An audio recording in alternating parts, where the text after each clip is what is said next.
নারীরা রান্না করার আগে দুইটি কাজ করলে ওই সংসারে বৃষ্টির মতো রহমত আসবে, বরকত আসবে।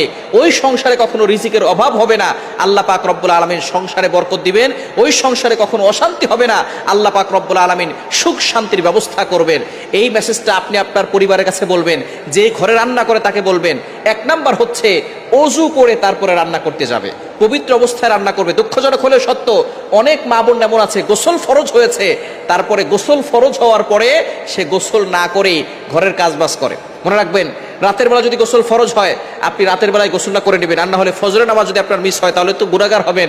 এবং যেই ঘরে ফজরের নামাজ মানুষ পড়ে না, ওই ঘরে কখনো আল্লাহর বরকত আসে না, আল্লাহর রহমত আসে না। সুতরাং নামাজ পড়বেন, নামাজ ছাড়া কখনো বরকত পাওয়া যাবে না। এজন্য আপনি সবসময় চেষ্টা করবেন অজু করে তারপরে রান্না বান্নার কাজ শুরু করা। কারণ অজু অবস্থায়, পবিত্র অবস্থায় রান্না করলে আল্লাহ পাক রব্বুল আলামিন সেই রান্নায় বরকত দেন। ওই রান্না যে খায় সে স্বাদ পায়, জান্নাতি স্বাদ পায়। সেটা যারা পবিত্র অবস্থায় রান্না করে তারাই বুঝতে পারে। এজন্য অবশ্যই আপনার স্ত্রীকে বলবেন অজু করে রান্না করতে। দ্বিতীয় নাম্বার হচ্ছে, যেই কাজটাই করবে বিসমিল্লাহ বলে কাজ করবে। সে তরকারি কাটতেছে বলবে বিসমিল্লাহ, চাউল নিচ্ছে বলবে বিসমিল্লাহ, চাউল ধৌত করতেছে বলবে বিসমিল্লাহ, চাউলটা চুলার উপরে দিয়েছে বলবে বিসমিল্লাহির রহমানির রহিম। এটা বললে আল্লাহ পাক রব্বুল আলামিন ওই ঘরের ভিতরে বরকত দিবেন, রহমত নাজিল করবেন, বালা মুসিবত থেকে ওই ঘরটাকে হেফাজত করবেন। ওই ঘরের ভিতর থেকে আল্লাহ পাক রব্বুল আলামিন অশান্তি দূর করে দিবেন।